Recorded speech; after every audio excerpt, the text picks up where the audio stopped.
kelihatan? Tabe Prof, dia sudah kelihatan Prof. Ya, oke. Nah, jadi saya ulangi ya. Jadi diet dan penyakit kardiovaskuler ya atau penyakit jantung ya. Diet atau makanan itu sangat penting ya dan merupakan faktor risiko ya untuk penyakit jantung ya. Jadi dalam satu aspek bisa makanan atau makanan sehari-hari bisa menyebabkan munculnya penyakit jantung atau berkembangnya penyakit jantung ya, tetapi juga sebenarnya bisa sebagai mengurangi resiko. Nah, yang mana saja jadi food related ya risk factor ya. Selain makanan juga ada penyakit-penyakit yang merupakan atau kondisi yang merupakan faktor resiko penyakit jantung itu berkaitan dengan makanan ya. Apa saja? Diabetes adalah obesitas ya. Kita tahu bahwa obesitas itu terjadi karena balance energi positif. Jadi kalau asupan makan kita lebih tinggi dibanding dengan kebutuhan ya, terjadi sehingga terjadi balance energi positif, maka muncul obesitas ya. Obesitas merupakan faktor risiko penyakit jantung. Nah, kemudian high ya, blood pressure, tekanan darah yang tinggi. Tekanan darah yang tinggi juga berkaitan dengan makanan ya. Nah, lalu uncontrolled diabetes, diabetes yang tidak terkontrol ya, sangat erat kaitannya dengan resiko sebagai resiko penyakit jantung. Dan ya high diet insaturated fat, makanan yang tinggi lemak jenuh ya, lemak jenuh. Nah, di lain pihak ya, makanan yang low saturated fat atau makanan dengan rendah ya lemak jenuh ya ditambah dengan ya high fiber ya, fiber serat yang tinggi, high plant food ya, makanan yang kita konsumsi bila ya mengandung makanan dari nabati ya, itu sudah juga dibuktikan menurunkan resiko penyakit jantung ya. Jadi menurunkan resiko penyakit jantung. Nah, ini ada satu buku yang khusus membahas tentang nutrisi dan cardiovascular disease. Nah, kita kembali dulu membahas atau mengingat-ingat kembali berkaitan dengan gagal jantung. Nah, mutmainnah, inayah, syukur, apa saja yang sudah dipelajari, penyakit-penyakit jantung apa yang sudah dipelajari selama blok kardio?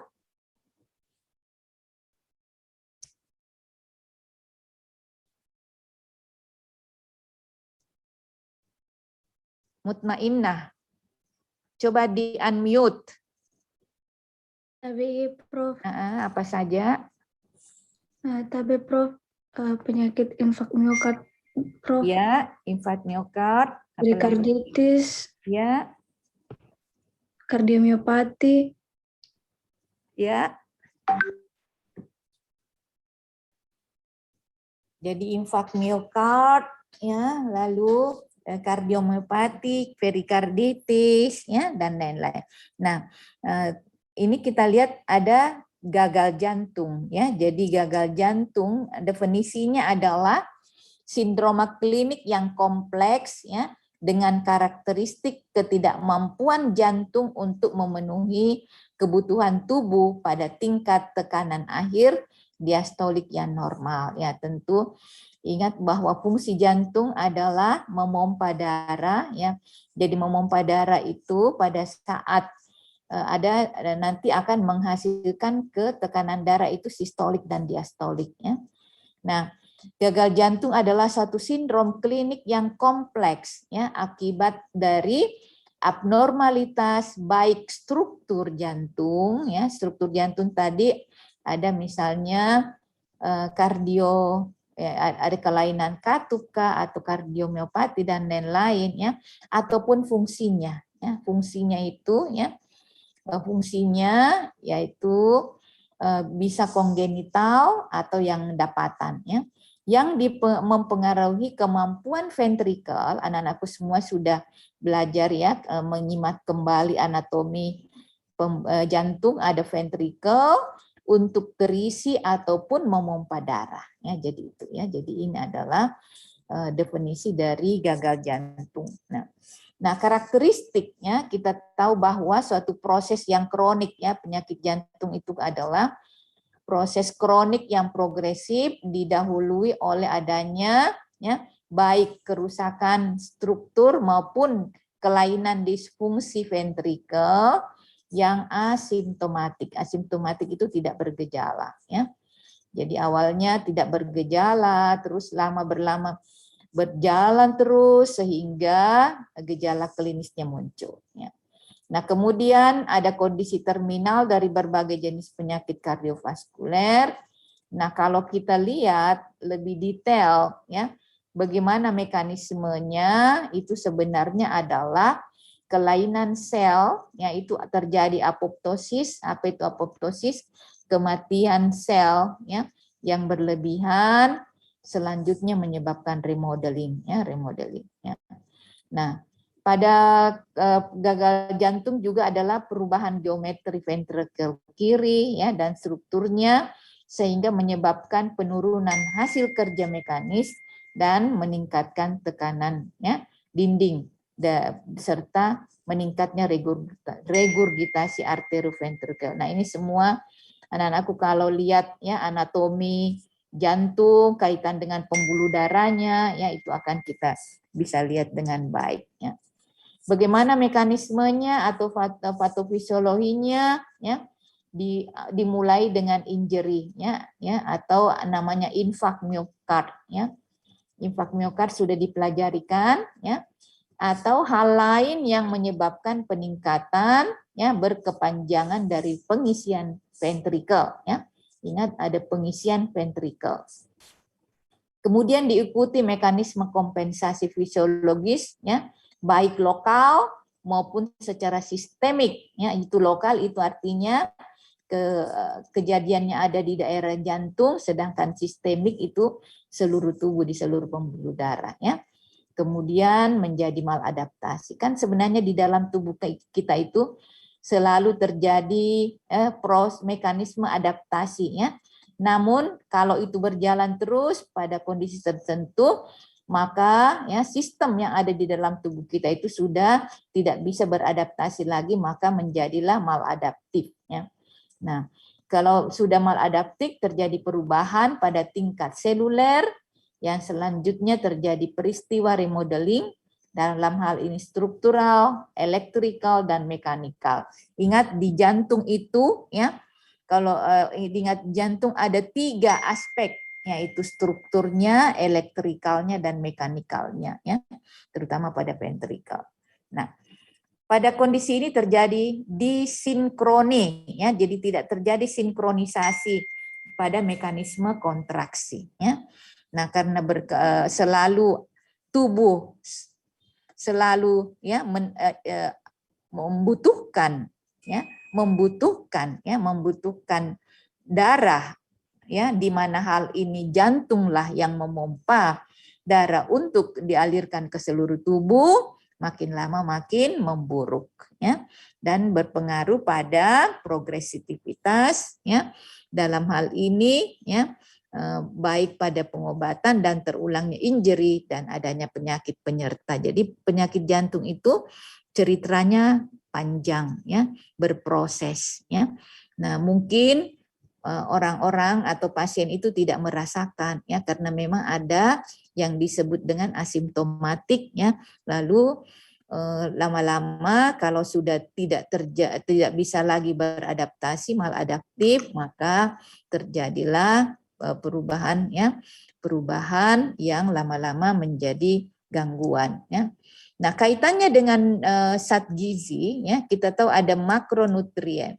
Makronutrien apa saja yang selama ini dibicarakan adalah lemak, ya. Lemak, apa fungsi lemak di dalam tubuh ya, sebenarnya itu sebagai sumber energi cadangan ya, dan juga melindungi organ-organ di dalam tubuh, dan fungsi berikutnya adalah sebagai untuk transportasi ya, fat soluble vitamin ya, untuk lemaknya, vitamin yang larut di dalam lemak. Nah, yang di berapa rekomendasinya pada kondisi konsumsi lemak, yaitu 20-30% dari total ya kalori ya, itu datang dari lemak ya. Kemudian dari lemak itu kan macam-macam, ada total lemak, kemudian total lemak itu terbagi, ada yang saturated ya, dan ada yang monounsaturated. Nah, total lemaknya yang dibutuhkan adalah 20-30% ya. Namun ingat bahwa untuk saturated fat atau lemak jenuh itu jangan kebanyakan ya. Jadi diusahakan sekitar 10% ya, atau kurang dari 10% dari total energi ya. Lemak jenuh inilah ya akan memberi ya kontribusi yang jelek kepada kardiovaskuler ya. Makanya yang dikatakan bahwa lemak ya yang dikonsumsi ya dalam batas normal itu adalah untuk total lemaknya 20-30% dari total kalori ya. Sedangkan khusus untuk saturated fat atau lemak jenuhnya itu ya, itu sekitar 10% saja ya. Jadi contoh misalnya ada Nur Selvianti kan kita sudah belajar kebutuhan energi orang normal. Nah, kalau kebutuhan orang energi untuk perempuan ya misalnya 1.800 kilokalori ya. Sedangkan untuk laki-laki 2.000.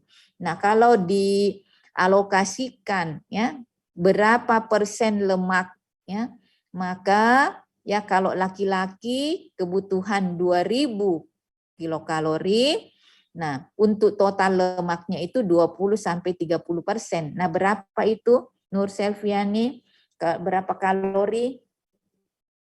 Nur Selvianti?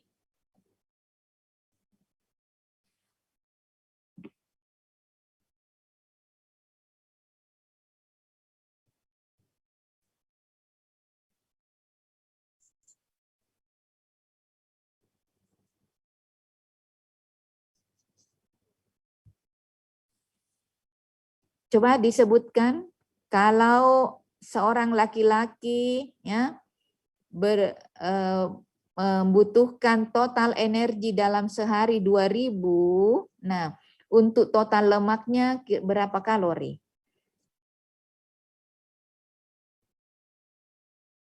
Berapa kalori?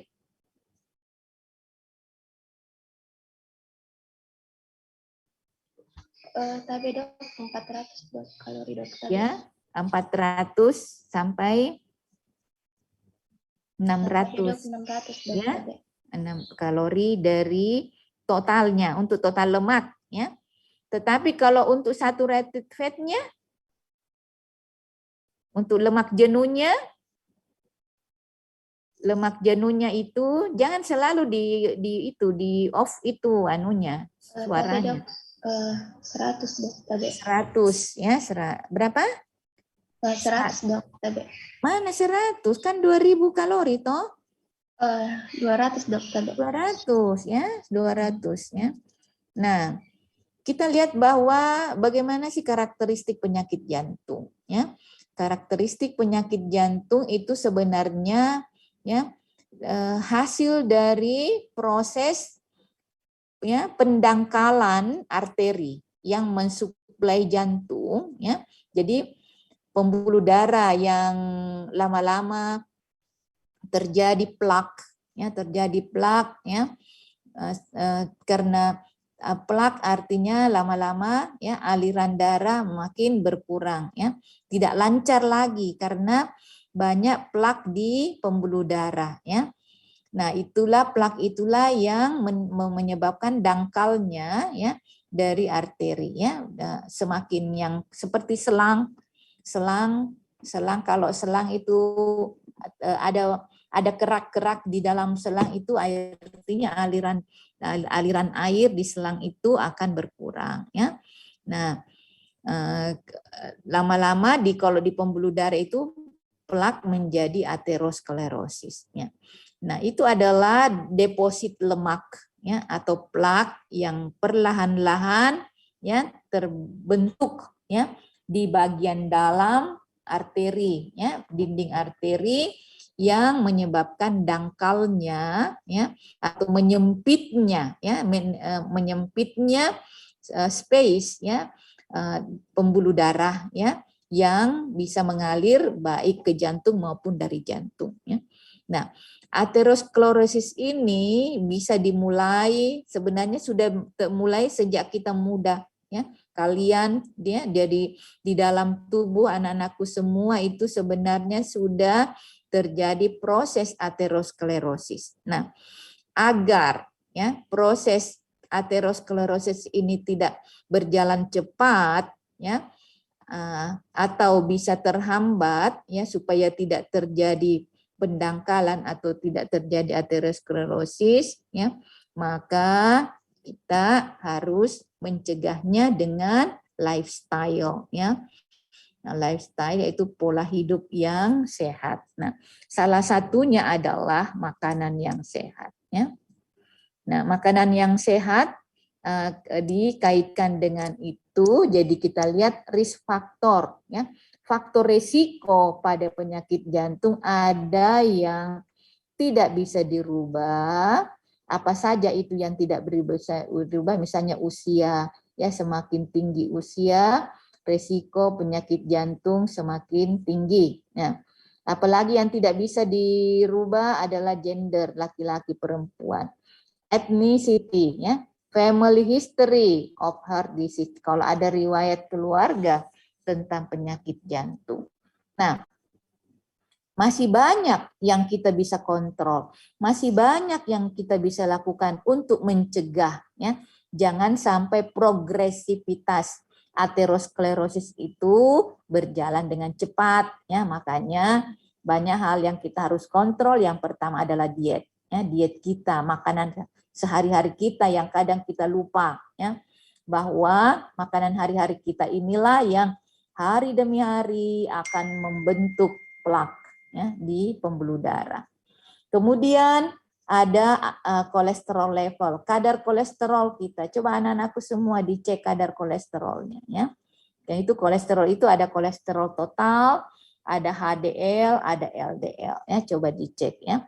Kemudian berikutnya adalah yang bisa dikontrol adalah status merokok, ya. Jangan sampai merokok, ya, anak-anakku semua yang ada di kelas ini, ya, jangan ada yang merokok, ya.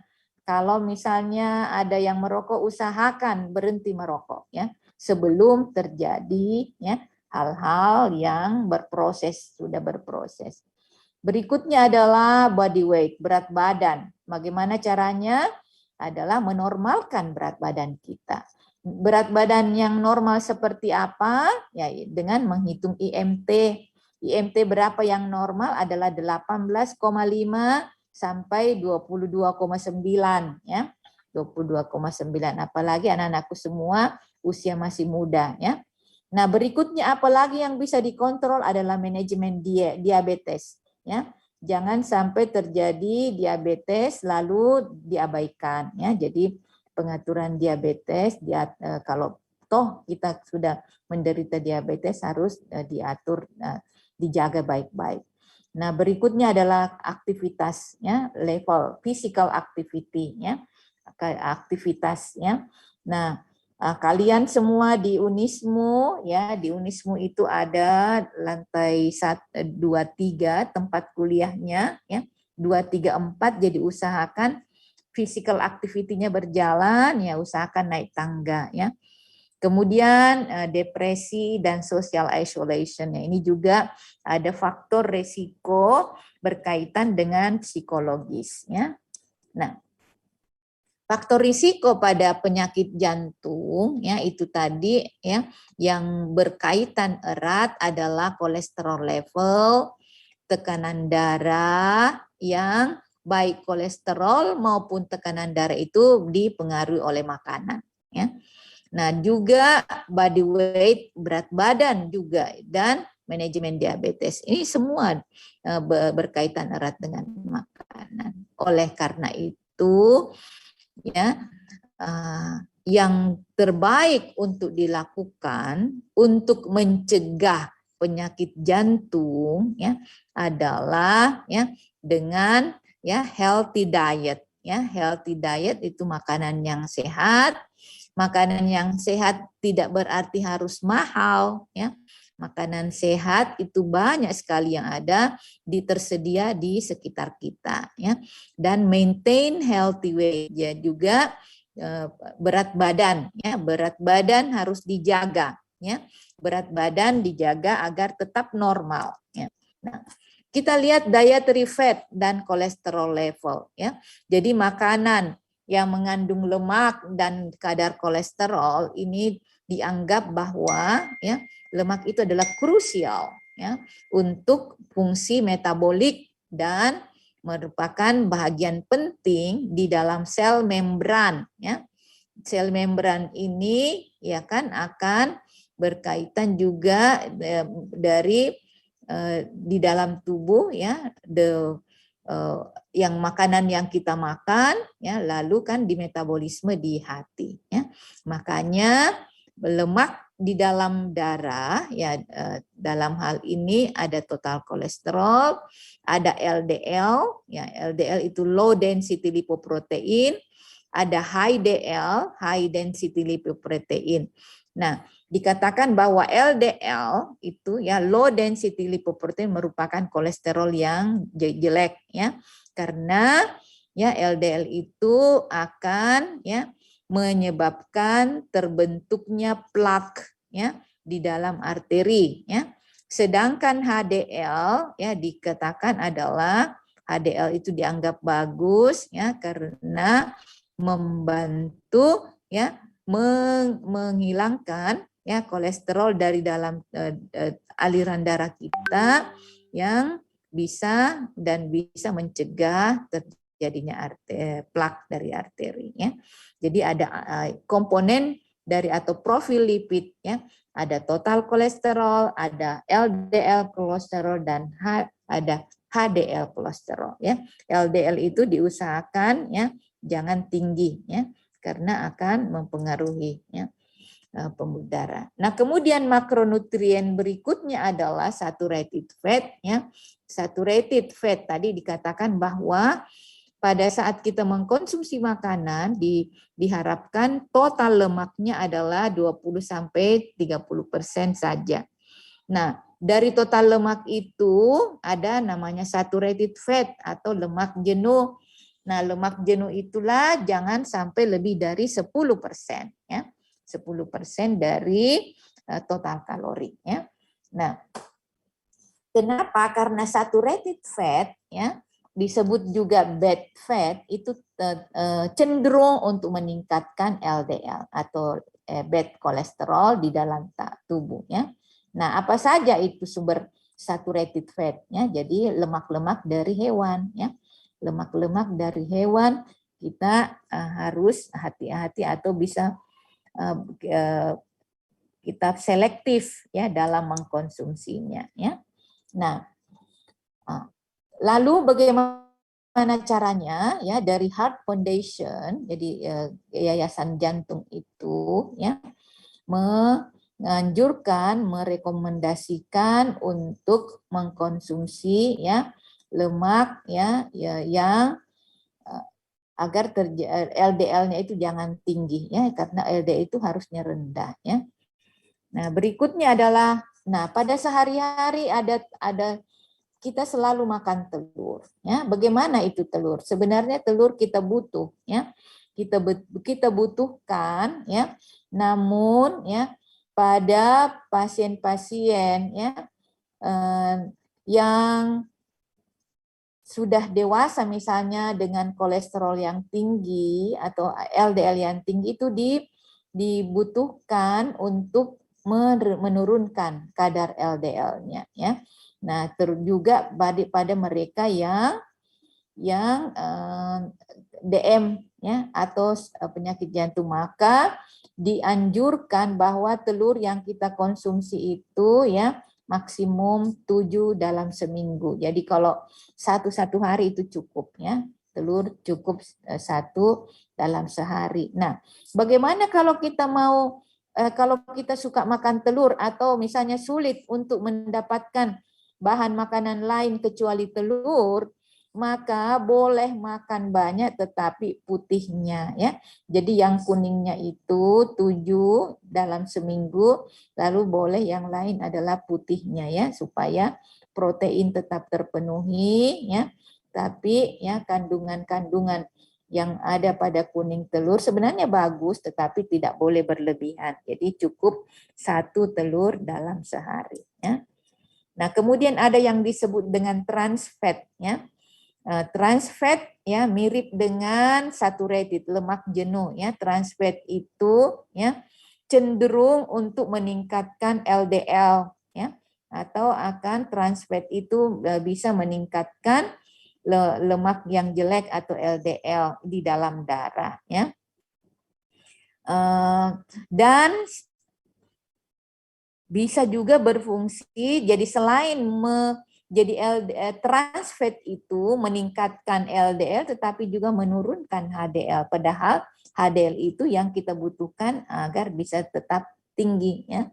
Jadi kita harus hati-hati ya tentang lemak yang trans fat. Yang mana itu lemak trans fat adalah lemak, contoh misalnya adalah lemak yang minyak goreng yang sering dipakai ya, berulang-ulang sudah dipakai menggoreng sudah lebih dari 3 kali dipakai terus ya. Jadi usahakan jangan sampai trans fat ya. Nah, jadi kapan dikatakan itu berubah menjadi trans fat? Kalau monounsaturated fatty acid itu dihydrogenated ya, dihydrogenated ya, yang misalnya deep frying, jadi penggorengan yang panas ya, itu juga bisa menjadi trans fat ya. Nah, selanjutnya kita lihat ya bagaimana supaya kita lemak yang kita konsumsi itu bagus, maka ya ada monounsaturated dan polyunsaturated. Nah, inilah yang dikatakan ya monounsaturated ya dan polyunsaturated itu adalah termasuk dalam lemak yang good ya, lemak yang baik ya. Nah, di mana saja itu ya kita bisa lihat ada beberapa ya lemak-lemak ya, terutama misalnya ada di mana ya, ada di biji-bijian ya, misalnya di olive ya, kemudian ada di avokat ya, lalu biji bunga matahari ya, di kacang-kacangan, ada di kedelai ya dan lain-lain, itu masuk dalam berkaitan dengan sumber protein yang juga mengandung sumber lemak yang bagus ya. Nah, berikutnya adalah tadi kita bicara tentang lemak. Nah, sekarang zat gizi yang lain adalah zat gizi yang berkaitan dengan tekanan darah ya, karena tahu bahwa tekanan darah itu akan erat kaitannya dengan penyakit jantung. Oleh karenanya kita harus perhatikan ya garam, natrium ya, kaitannya dengan tekanan darah. Nah, diet yang tinggi lemak natrium ya, diet yang tinggi natrium itu ya berkaitan dengan tekanan darah ya. Nah, ya, tekanan darah yang berkelebihan dan berlanjut lama bisa terjadi penyakit jantung dan stroke ya. Nah, oleh karena itu ya, mulai sejak sekarang anak-anakku masih remaja ya, usahakan ya konsumsi garam jangan berlebihan ya. Konsumsi garam yang berlebihan kadang tidak disadari ya, yaitu dengan misalnya pada saat makan mie, makan bakso ya, itu kan ada natriumnya, ada garamnya, ditambah lagi kecap, tambah lagi macam-macam, vetsin, itu semua mengandung natrium yang tidak terlihat ya. Oleh karenanya ya usahakan ya makanannya itu yang plain ya, aja, yang enggak usah yang terlalu ekstrim rasa asinnya ya. Karena ada juga yang dianggap tidak kelihatan sebagai garam tapi mengandung natrium yang tinggi ya. Nah, sekarang kita lihat ya apalagi yang bisa mengandung natrium yang tinggi adalah fast food ya, mengandung fast food, makanan-makanan yang diproses, ya, makanan kaleng ya dan lain-lain. Ya, oleh karena itu ya pada saat kita memilih makanan untuk dikonsumsi, lihat-lihat itu ya. Jangan sampai karena enaknya saja terus dimakan terus ya, tanpa memperhatikan apa kandungan dari makanan yang kita konsumsi. Ya. Nah, salah satu upaya untuk mencegah ya terlalu tingginya garam yang kita konsumsi, maka bumbu-bumbu itu biasanya kita pakai bumbu-bumbu ya alam, bumbu-bumbu alamiah yang bisa kita pakai untuk Nah, reduce heart disease ya, kurangilah penyakit jantung, resiko penyakit jantung dengan healthy eating ya, makanan yang sehat ya. Bagaimana caranya ya eating ya, makanlah dengan berbagai variasi ya. Makanan yang bervariasi yang memberi manfaat ya untuk kesehatan dan juga mengurangi risiko penyakit jantung ya.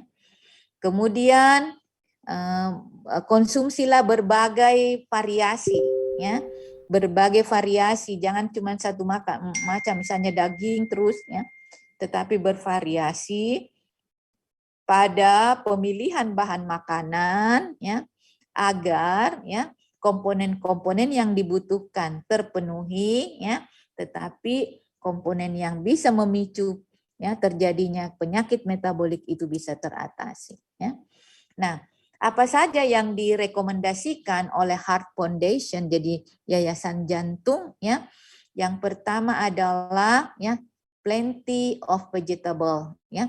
Konsumsilah sayur-sayuran ya yang banyak ya, buah-buahan yang banyak dan whole grain, biji-bijian ya. Jadi biji-bijian, buah dan sayuran itu diperbanyak ya. Nah, bagaimana dengan sumber protein ya? Jadi sumber protein yang sehat ya itu adalah ya ikan ya. Lalu sedangkan sumber protein dari nabati adalah dari legume ya, misalnya kacang-kacangan ya dan lain-lain ya.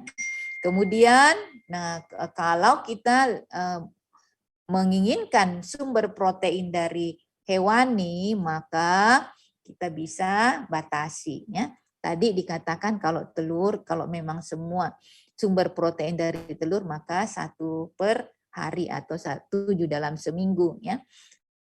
Lalu kalau daging-daging ya, daging merah ya dan lain-lain maka dibatasi 1 sampai 3 kali dalam seminggu ya. Nah, kemudian apalagi anjuran dari Yayasan Jantung ya bahwa ya healthy fat ya, jadi sumber lemak yang sehat dari mana itu? Dari biji-bijian, dari kacang-kacangan, dari avokat ya, dari olive oil ya dan juga ya pemilihan ya lemak-lemak yang bisa dipakai ya. Nah, yang sekarang ini lagi ngetren adalah penggunaan herbal ya. Herbal itu adalah bumbu-bumbu di mana Indonesia sangat kaya akan bumbu ya, itu lebih diutamakan dibanding memberikan atau menambahkan garam yang berlebihan ya. Jadi untuk ya mengantisipasi jangan menambahkan garam yang berlebihan pada masakan, maka dianjurkan untuk menambahkan bumbu-bumbu ya. Nah, ada lagi yang direkomendasikan adalah ya porsi makanan ya. Jadi porsi makanan yang dikonsumsi jangan berlebihan ya. Jadi kalau perlu diatur itu, diukur itu takaran makanannya. Misalnya untuk nasi satu porsi itu berapa gram ya? Satu porsi itu ya berapa gram saja nasinya ya, sayurnya ya. Selalu diperhatikan buahnya ya. Jadi pada saat mengkonsumsi makanan diatur-atur itu, dilihat-lihat itu ya. Apa saja. Jadi pada saat kita mengkonsumsi ya, misalnya di piring kita ya, maka ya sumber karbohidratnya itu seperempat dari porsi piring ya. Kemudian lauk pauknya itu seperempat porsi piring, lalu sayur dan buahnya itu setengahnya. Artinya bahwa sayur dan buah itu diusahakan dikonsumsi dalam porsi yang besar dalam sehari. Nah, itu dianjurkan untuk mencegahnya. Nah, ini ya contohnya misalnya dari mana saja itu sumber protein ya, jadi seperempat porsi sumber protein. Kemudian sumber karbohidratnya itu seperempat. Lalu sumber kacang-kacang, sayur, buah ya, itu ada setengahnya ya, seperti ini ya. Nah, ini adalah contoh porsi yang ideal ya. Jadi kalau makan lihat-lihat jangan sampai nasinya full satu piring penuh ya, kelebihan itu ya, jadi seperempat saja ya. Justru yang bagus adalah sayur dan buah ya, adalah setengah dari piringnya ya. Nah, ada beberapa prinsip ya, prinsip diet pada penyakit kardiovaskuler, yaitu ya konsumsilah ya all healthy dietary pattern. Jadi yang pertama adalah variasikan sayur dan buah ya. Variasikan sayur dan buah. Rukmana. Ada Rukmana. Rukmana kenapa goyang-goyang itu? Ya. Rukmana apa yang dikonsumsi dalam sehari? Coba ceritakan.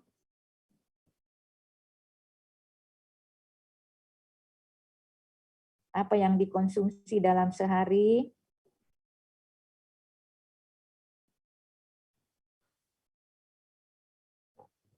Rukmana. Coba di-unmute. Tapi iya dok. Ya, apa yang coba cerita dalam sehari-harinya? Sayur sama buah dok.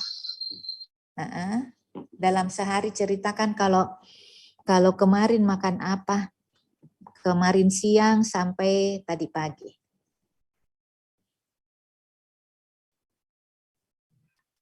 Apa yang Dok makan bubur sama nasi dok. Bubur, nasi itu bubur. Kalau Bu cerita bubur kan itu karbohidrat. Nasi juga karbohidrat. Apa anunya? Variasinya? Apa isinya itu bubur? Ayam dok. Ayam. Telur. Telur. Apalagi? Sayur buahnya? Dia siang dok. Makan di siang dok. Siang. Nah, tadi ini kan kita sudah perlihatkan ini.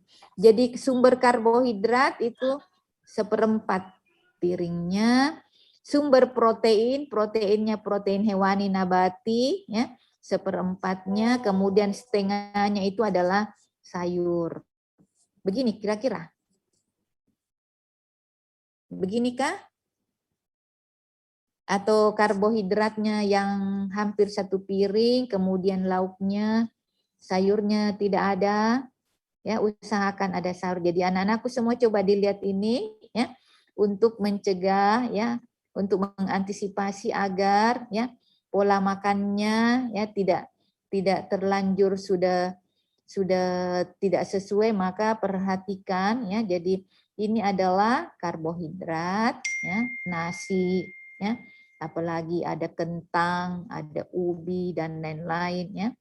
Kemudian ini adalah lauk pauknya dalam hal ini ya, proteinnya itu boleh protein hewani nabati dia kombinasi. Jadi itu pun ya 1/4 piring. Nah, apa yang banyak adalah sayur ya. Sayur ya ditambah dengan buah. Jadi kalau kombinasi sayur buah dalam piring itu setengah piring ya. Jangan terbalik yang banyak, misalnya nasinya lalu ikan ayamnya, ayam goreng dan lain-lain, lalu yang sedikit adalah sayurnya ya. Malah biasa juga ada air-airnya saja ya, air sayur, padahal kita butuh adalah isinya ya, isinya sayurnya.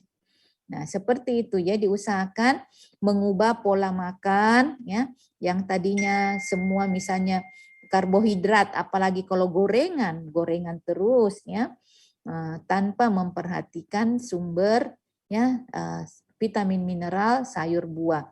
Juga sayur buah itu juga adalah sumber serat ya, sumber serat. Nah, jadi variety, jadi bervariasi. Variasikanlah sayur dan buah, kemudian sumber-sumber juga ya, whole grain ya, whole grain yaitu dari biji-bijian, kemudian low fat ya, jadi low fat dietary product ya. Kemudian kalau misalnya mengkonsumsi dari unggas, ayam dan lain-lain ya, usahakan ya, lemaknya itu jangan berlebihan. Lemak itu banyak di kulitnya, kulit ayam ya dan lain-lain ya. Kemudian kacang-kacangan ya, diusahakan ada kacang-kacangan dan non tropical vegetable oil ya, jadi minyak vegetable oil. Nah, yang berkaitan dengan ya ikan ya, yang mana saja yang bisa dikonsumsi yang bagus untuk penyakit, mencegah penyakit jantung adalah ya ikan ya yang mengandung lemak ya, terutama yang mengandung lemak omega 3 itu ikan tuna ya, salmon. Sebenarnya juga ya ikan yang kita banyak itu ada ikan kembung, ikan mairo ya, ikan itu semua bagus ya, bagus untuk kita konsumsi ya. Nah, ini akan memperbaiki komposisi darah ya di dalam tubuh kita ya, sehingga menetralisir yang low density lipoproteinnya itu ya, jangan meningkat, sedangkan high density lipoprotein itu jangan rendah ya. Nah, jadi anak-anakku semua coba mulai diterapkan dalam kehidupan sehari-hari ya. Nah, kemudian vegetable oil ya, jadi dari minyak dari sumber sayuran ya. Sumber sayuran itu juga sangat membantu ya. Lalu fruit dan vegetable, sayur dan buah ya, mengandung sebenarnya itu mengandung serat, mengandung fiber ya, selain juga mengandung mikronutrien, dalam hal ini antioksidan ya. Sehingga ya dianjurkan untuk mengkonsumsi sayur dan buah setiap hari. Nah, pertanyaannya berapa banyak ya? Kalau di panduan di food piramidnya nasional di Indonesia itu dianjurkan untuk mengkonsumsi sayur buah itu dikombinasikan itu berapa porsi? 5 porsi ya. Jadi dalam sehari itu buah 3 porsi, sayur 2 porsi, atau sayur 3 porsi, buahnya 2 porsi ya. Diusahakan setiap hari konsumsi itu. Nah, pertanyaannya bisakah dilakukan? Bisa ya. Apa itu sayurnya ya? Banyak sekali negara kita atau Sulawesi Selatan itu, daerah kita dimanapun berada itu sangat kaya dengan sumber-sumber sayur dan buah ya. Buahnya pun buah lokal ya, semua murah-murah, pisang ya. Beli 1 sisir itu, kalau 1 sisir itu berapa biji isinya ya, kita bisa makan sampai 3 hari ya. Jadi anak-anakku yang kos misalnya, jangan alasan kita ini kos-kos ya, sampai tidak bisa makan buah ya. Sebenarnya kita bisa antisipasi ya. Demikian pula ya buah lokal ya, banyak sekali buah-buah yang sangat bermanfaat yang kadang kita lupakan, yang dipikir cuma bahan-bahan buah impor, Padahal buah lokal itu sangat bermanfaat. Nah, kemudian whole grain yaitu ya biji-bijian ya karena mengandung fiber yang tinggi ya, mengandung sereal itu akan menurunkan to reduce LDL, akan menurunkan LDL ya. Karena kita harapkan memang LDL itu rendah ya, jangan sampai tinggi ya. Oleh karenanya itu ya serat itu sangat bermanfaat ya, yang kita bisa pakai untuk menurunkan lemak darah yang dalam hal ini bisa menurunkan LDL ya dan meningkatkan HDL ya. Nah, kemudian yang berkaitan dengan gula misalnya dia diusahakan glycemic, ada namanya glycemic index, ada namanya glycemic load ya. Glycemic load dan glycemic index juga kita perhatikan pada saat kita mengkonsumsi. Nah, berikutnya adalah beberapa hal-hal yang dalam keseharian kita ya, misalnya teh ya. Teh itu mengandung antioksidan ya dan bisa mencegah ya terbentuknya fatty deposit lemak ya di dalam arteri ya. Nah, kemudian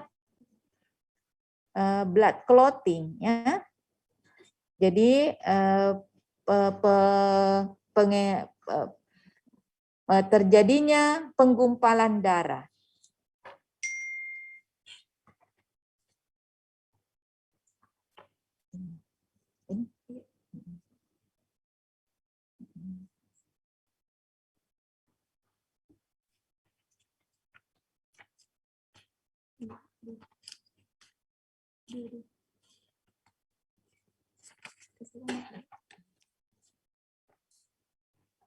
Nah, vitamin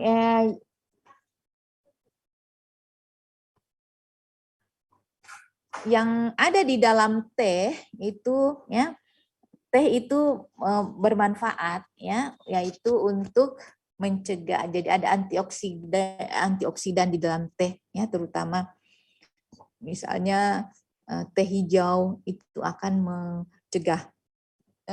mencegah ya depositnya lemaknya di dalam tubuh ya, di dalam darah ya, jadi anti clotting agent ya. Demikian pula mengandung vitamin E ya, jadi mengandung vitamin E. Vitamin E ini berperan sebagai antioksidan dan membantu mencegah ya meningkatnya LDL kolesterol ya. Nah, sumber-sumber vitamin E apa saja? Ya, avokat ya, selalu itu di mana-mana avokat disebut. Nah, tapi ingat bahwa pada saat kalian mengkonsumsi avokat, jangan sampai yang justru banyak adalah gulanya yang berlebihan, padahal bukan itu yang diharapkan. Kalau mau mengkonsumsi avokat yang bagus adalah avokat saja ya. Kalau misalnya mengatakan tidak ada rasanya, memang sebenarnya ada rasanya, tapi kalau ditambah gula jangan beri gula yang berlebihan ya. Usahakan sealamiah mungkin kalau kita konsumsi avokat ya. Kemudian dark green vegetable ya, jadi sayur-sayuran hijau ya, hijau. Demikian pula vegetable oil dan whole grain product ya. Demikian juga dianjurkan untuk mengkonsumsi vitamin E ya, di vitamin E yang alamiah ya. Nah, selain itu ada garlic. Garlic itu bawang putih ya. Kenapa ini garlic? Garlic itu ya, terutama bawang putih yang segar itu mengandung alisin ya. Alisin itu didapatkan ya di dalam bawang putih dan membantu untuk menurunkan LDL kolesterol ya, sehingga ada orang yang misalnya menderita tekanan darah tinggi itu biasanya kan konsumsi bawang putihnya ya, juga mempengaruhi atau menetralkan tekanan darah dan bisa mengurangi resiko penyakit jantung ya. Nah, Bagaimana dengan makanan yang diperkaya dengan plansterol? Ya, plansterol adalah phytoesterol, ya, yang mana itu ada di mana itu ya? Biasanya ada pada tempe, tahu, ya, ataupun yogurt dan lain-lain. Jadi diharapkan bisa mengkonsumsi ya bahan-bahan makanan tersebut yang bisa memperbaiki kesehatannya kita ya. Nah, kemudian langkah-langkah ya. Jadi apa langkah kita untuk mengurangi risiko penyakit jantung?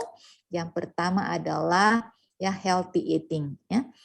Lakukanlah makanan atau makanan yang sehat ya. Makanan yang sehat tadi sudah dianjurkan ya, terutama bagaimana dengan komposisinya ya. Karbohidrat atau protein, lalu sayur dan buah dari mana ya. Kemudian limited ya, batasi menggoreng ya, melakukan gorengan dibatasi ya, dan juga makanan yang olahan ya. Makanan olahan itu ya yang sudah diolah ya. Jadi boleh dimakan tetapi jangan berlebihan ya. Demikian pula ya, sumber energi ya dari lemak ya, lemak jenuh itu diganti dengan lemak yang unsaturated atau lemak tidak jenuh ya. Lemak jenuh apa itu? Olive oil ya. Kemudian avokat ya. Kemudian apa itu kacang-kacangan dan lain-lain ya. Itu ya diharapkan, dan paling aman adalah kita mengkonsumsi ya nabati ya. Jadi hewani dan nabati usahakan nabatinya lebih banyak. Ya beda karena kita sudah mulai remaja dewasa maka diusahakan yang apalagi kalau sudah dewasa artinya kebutuhan kita bisa geser ke nabati ya, nabati lebih dominan ya. Hewani juga tetap ada tapi jangan berlebihan ya. Kemudian tingkatkan ya dan bervariasikan ya makanan dari nabati ya di plant food ya. Makanlah sayuran yang banyak, buah-buahan dan juga ya sereal ya atau biji-bijian ya. Nah, kemudian kurangi ya asupan dari refined sources ya. Apa itu karbohidrat? Refined karbohidrat yang mana itu adalah gula murni. Jadi kalau misalnya kita minum teh ya, lalu tambahkan gula banyak-banyak sampai 3 sendok, 4 sendok itu bisa dikurangi ya. Pelan-pelan dikurangi. Kan biasa ada orang tidak suka kalau dia harus manis. Ya, tehnya harus manis dengan menambahkan 3 sendok atau 4 sendok gula. Nah, mulai sekarang dikurangi ya pelan-pelan ya. Pelan-pelan kurangi itu ya penambahan gula murni atau fine ya. Nah, kemudian ya konsumsi daging merah yaitu ya boleh tetapi jangan berlebihan ya. Jadi maksimal 350 gram ya dalam seminggu. Jadi hitung-hitung itu ya. Kalau misalnya mengkonsumsi daging 100 gram per kali artinya ya 3 kali cukup ya atau 3 kali seminggu mengkonsumsi itu ya.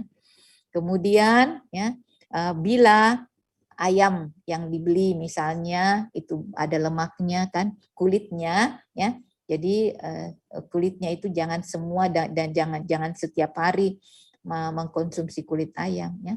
Biasa itu malah kulit ayam itu direbus dimasak sampai lemaknya ada ya gitu ya, padahal lemak itu adalah lemak saturated ya. Nah, eat legume ya, jadi makanlah ya dari ya misalnya dari kacang-kacangan ya, lentil. Jadi makan tahu, tempe itu bagus ya. Nah, berikutnya adalah ya oily fish ya. Ya, ikan ya, makan ikan. Kita banyak sekali ikan ya yang kita di daerah kita sangat kaya akan ikan yang memungkinkan untuk dikonsumsi dengan baik ya. Jadi satu anugerah dan kita bersyukur bahwa negara kita itu memiliki ikan sebagai sumber protein. Nah, manfaatkan itu ya. Nah, apalagi yang perlu diperhatikan yaitu sodium ya. Jadi natrium, kandungan natrium di dalam makanan itu dicek. Jadi kalau Anda mau belanja, terutama belanja di supermarket, coba dicek itu kandungan natrium bahan-bahan makanan yang dikonsumsi ya. Nah, kemudian telur ya, telur itu dikonsumsi ya 7 dalam seminggu ya. Bolehkah lebih? Boleh ya, asalkan yang dimakan itu adalah putihnya ya. Karena putih itu mengandung protein dan juga mengandung sumber albumin ya. Sumber albumin. Lalu bagaimana dengan kalau kita makan kue atau minuman yang ada alkoholnya, itu sangat ya berbahaya. Jadi kalau kita muslim itu kan tidak dilakukan itu ya. Jadi tapi kadang ada misalnya kue rum yang mengandung rum itu mengandung kolesterol atau apa itu mengandung alkohol ya. Jadi kita lihat-lihat itu ya kalau untuk bahan-bahan bikin kue dan lain-lain ya dicek-cek itu ya. Jangan sampai kita mengkonsumsi makanan yang ada mengandung alkohol ya. Nah, kemudian kita juga perhatikan adalah kontribusi ya, keseimbangan di berapa banyak yang kita konsumsi ya. Jadi ya, jangan sampai tidak sadar terlalu banyak total energi yang kita konsumsi ya. Nah, jadi dihitung-hitung itu ya. Misalnya pagi makan nasi goreng ya, lalu apa lagi ya? Dihitung-hitung agar porsi dan keseimbangan nutrisi itu tetap dijaga baik-baik ya. Ingat bahwa tadi sayur buah itu 5 porsi dalam sehari. Jadi boleh buahnya 3 porsi, sayurnya 2 porsi atau sebaliknya ya. Jadi dalam sehari itu ya buahnya 2 porsi, sayurnya 3 porsi atau buahnya 3 porsi, sayurnya 2 porsi ya. Itu ya. Jadi kalau di porsi makanan di piring itu buah dan sayur itu mengisi piring kita yang lebih banyak ya dibanding dengan karbohidratnya atau nasinya ya dan lain-lain ya. Itu memang kita perlu latih ya, perlu latihan ya. Perlu latihan ya supaya pada satu saat kita sudah bisa beradaptasi. Nah, kemudian unsaturated fat ya, itu ya unsaturated fat diusahakan itu banyak kita konsumsi ya. Nah, ada pertanyaan sampai di sini? Andi Raihan?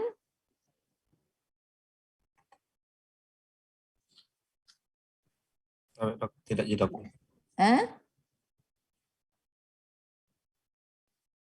Lemak yang kita konsumsi dalam sehari-hari, lemak apa bagusnya yang banyak? Ya, jadi kan lemak ada saturated, ada yang unsaturated. Ya. Lalu unsaturated itu ada monounsaturated, ada polyunsaturated. Coba dijelaskan.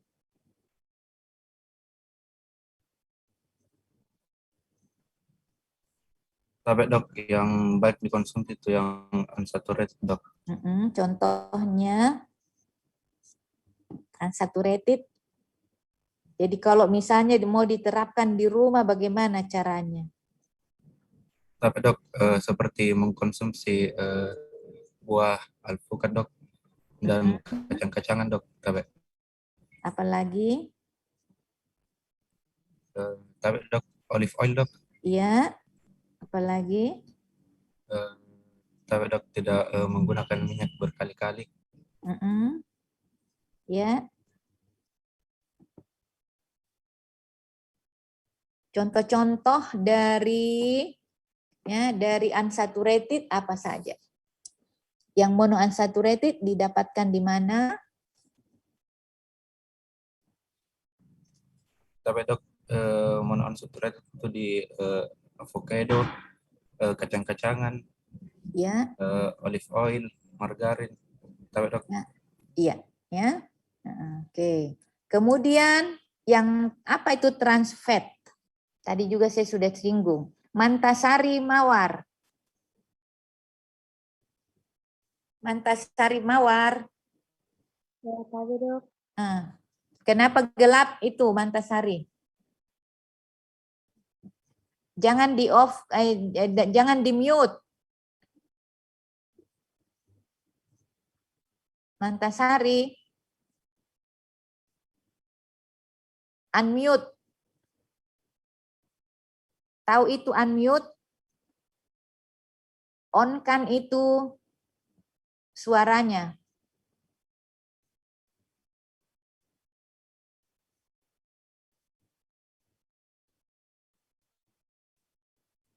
Mantasari. Mantasari tinggal di mana sekarang?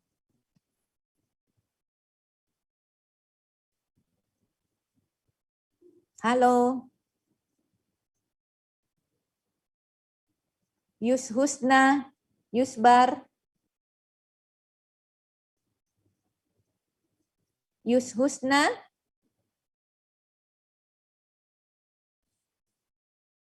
Nurul Husna. Nurul Husna. Mana orangnya ini Nurul Husna? Ismail.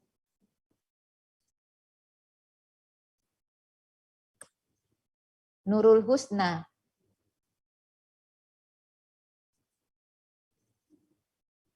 Rukmana.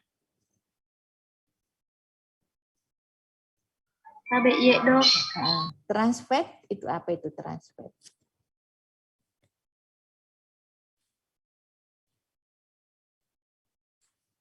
Trans fat.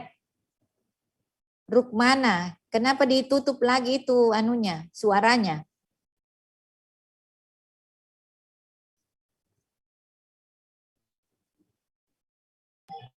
Tabe dok, lemak tak jenuh dok. Apa? Lemak tak jenuh dok. Tidak, baca itu slide-nya di depan. Lihat Jika. Kenapa selalu di off itu suaranya?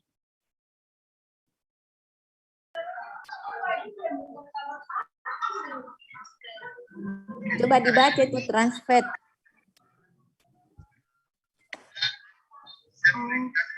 Trans fat dok. Hah? Trans fat dok. Coba dibaca.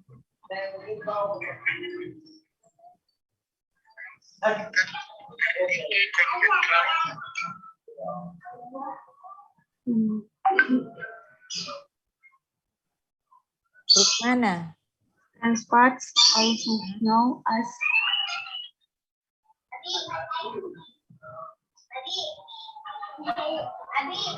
Ya. also known as trans fatty acids are activation worse than saturated fats. They are variant of unsaturated fat that have been altered in the manufacturing process to make fats and oils harden against what they are doing to our incidents. Ya, Rukmana sekarang berada di mana? Ya. Dok, di Makassar, Dok. Di Makassar. Ya, latihan itu membaca ya, latihan baca. Ya. Muhammad Faisal Iskar, coba dibaca ulang. Tapi ya dok. Ya. Trans fats alter our cholesterol level for the worse, and fat is a higher risk of heart disease and stroke. That's why it's important to limit products where fats have been altered in some way, such as deep fried food, fish, pastries, cakes, donuts, and some margarines, and butter. Ya, jadi trans fat ya itu akan mempengaruhi kadar kolesterol ya dan memberi dampak jelek ya dan berisiko meningkatkan risiko ya penyakit jantung dan stroke ya. Jadi ingat trans fat ya. Apa itu trans fat? Adalah lemak yang dalam sehari-hari kita selalu temukan dan kita mungkin setiap hari konsumsi tanpa disadari ya. Nah, trans fat ini dianjurkan untuk tidak dikonsumsi terus ya. Karena akan mempengaruhi ya memperjelek kadar kolesterol dan meningkatkan risiko penyakit jantung dan stroke. Oleh karena itu penting untuk dibatasi ya. Ya apa saja itu ya, misalnya ya minyak yang kita pakai menggoreng yang berkali-kali dan panas ya, minyak panas yang berlebihan ya, juga ya makanan-makanan yang cake ya, cake itu ya, donat yang berlebihan kita konsumsi itu akan juga sebenarnya akan mempengaruhi, akan sebagai sumber dari trans fat ya. Nah, oleh karena itu kita harus hati-hati terhadap trans fat ini. Beware of trans fat, hati-hati ya. Jadi dalam jumlah yang kecil ya mungkin kita juga selalu makan tetapi lupa ya. Nah, oleh karena itu pada saat mengkonsumsi makanan coba dibaca labelnya ya. Baca label. Paling tidak untuk hari-hari hindari menggoreng atau menggunakan minyak dengan menggoreng berulang-ulang ya, terutama kalau lebih dari 3 kali ya. Biasa kan sudah dipakai menggoreng, terus disimpan lagi minyaknya ya, dipakai lagi sampai hitam betul ya. Nah, bagaimana supaya tidak mubazir? Maka pada saat menggoreng gunakanlah minyak yang secukupnya ya, jangan banyak ya. Lalu minyak itu jangan dipakai berulang-ulang, jangan dipakai lebih dari 3 kali ya, karena akan berubah menjadi trans fat. Trans fat ini yang berbahaya. Oke, ya. Saya kira itu yang berkaitan dengan makanan yang mengandung kaitannya dengan penyakit ya, penyakit jantung. Nah, ada lagi satu slide yang bisa berkaitan ya. Ada beberapa contoh ya, misalnya jadi ya penyakit kardiovaskuler itu ya berkaitan dengan penyakit-penyakit ya. Penyakit kardiovaskuler memang ini merupakan ya penyakit yang bisa menyebabkan kematian. Nah, ada apa saja yang kita harus perhatikan ya. Nah, ini sudah kalian sudah belajar macam-macam kan? Nah, ini adalah berbagai kondisi pada penyakit jantung ya. Lalu yang mana saja yang harus diperhatikan ya? Ini saya kira tadi kita sudah singgung ya, ada ya katup jantung ya.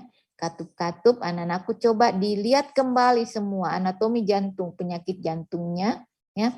Lalu pembuluh darah yang bisa menyebabkan pembuluh darah yang bisa menyempit ya akibat plak ya, itu ada ya, ada. Nah, kemudian herbal ya atau bumbu-bumbu sekarang banyak bisa dipakai untuk mencegah ya jangan sampai kita mengkonsumsi garam yang berlebihan. Jadi fresh herb ya, bumbu-bumbu itu ya, kalau di Indonesia kita banyak bumbu bumbu berkaitan dengan bawang merah, bawang putih. Ya, tadi sudah dijelaskan bahwa bawang putih itu sangat bermanfaat. Bawang merah pun demikian ya. Lalu jahe ya, apalagi serai ya, itu semua adalah bumbu alam yang kita bisa pakai untuk ya menggantikan garam yang berlebihan, ya. Jangan mengkonsumsi garam yang berlebihan, ya. Nah, kemudian kita lihat apalagi kacang-kacangan. Nah, di Indonesia ada kacang hitam, ya. Kacang hitam ini ternyata sangat bermanfaat, ya. Kacang hitam itu sangat bermanfaat, ya. Nah, itu tambahan-tambahan yang ingin saya sampaikan, ya, berkaitan dengan nutrisi, kaitan nutrisi pada penyakit jantung, ya. Ada pertanyaan? Az-Zahra, Larasati? Tapi dok, tidak ada dok. Tidak ada? Oke. Kalau begitu, saya stop share. Andi Rabiatul Adawiyah? Tapi dok, ya dok. Ya. Ada pertanyaan? Tapi dok, tidak ada dok. Ya. Silakan. Ya. Tapi Prof, seberapa besar kaitannya konsumsi susu dengan penyakit jantung? Kemudian bagaimana takaran atau porsi konsumsi susu per harinya dok tadi? Ya, susu dan penyakit jantung. Nah, sebenarnya ya susu yang kita konsumsi itu sepanjang, kan susu itu adalah bagus toh, justru susu itu bagus, ya. Adakah pemikiran bahwa adakah yang memikirkan bahwa susu itu menyebabkan sakit jantung? Ya, tidak kan? Yang berbahaya itu adalah kalau susu yang lemak tinggi, ya. Kalau susu yang kita mengkonsumsi susu 1 gelas per hari itu justru baik, ya, justru baik, ya. Atau ya 1 sampai 2 gelas per hari itu bagus, ya. Yang penting ya kita jangan konsumsi lemak yang berlebihan. Susu itu mengandung zat gizi yang bagus untuk kita. Apalagi kalau misalnya ya ada perusahaan peternakan ya yang kita bisa minum susu secara fresh, itu bagus, ya.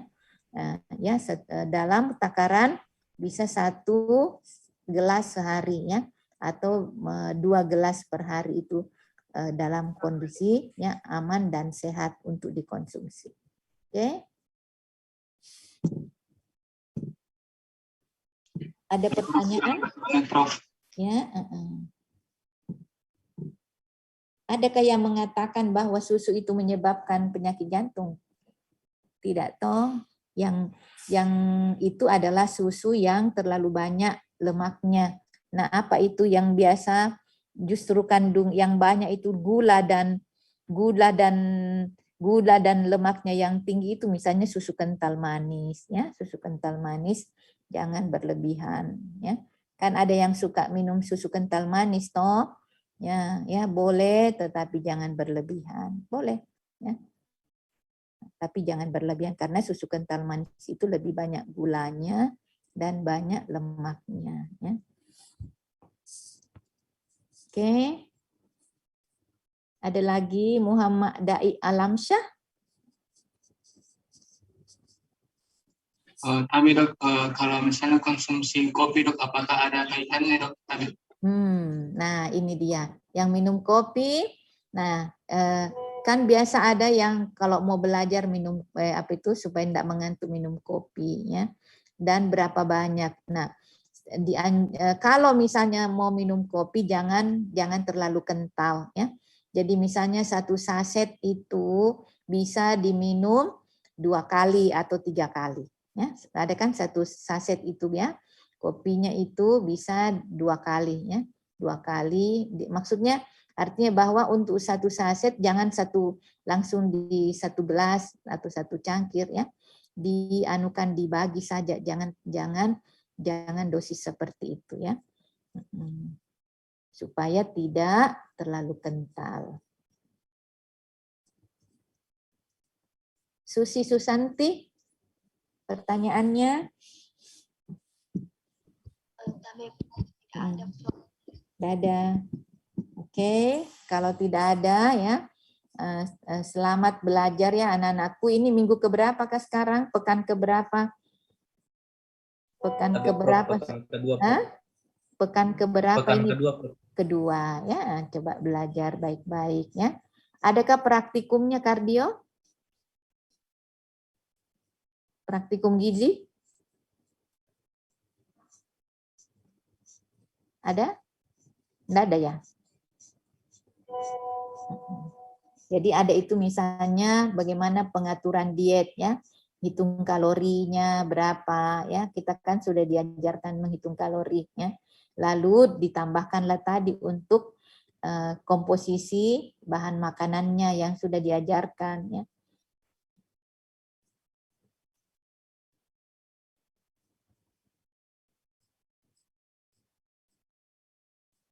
Ya, kalau tidak ada lagi saya akhiri ya. Sampai 3 Desember ya, blok kardionya. Tapi Prof sampai 3 Desember. Oke, ya.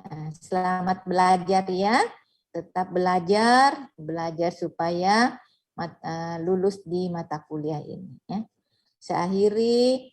Wassalamualaikum warahmatullahi wabarakatuh.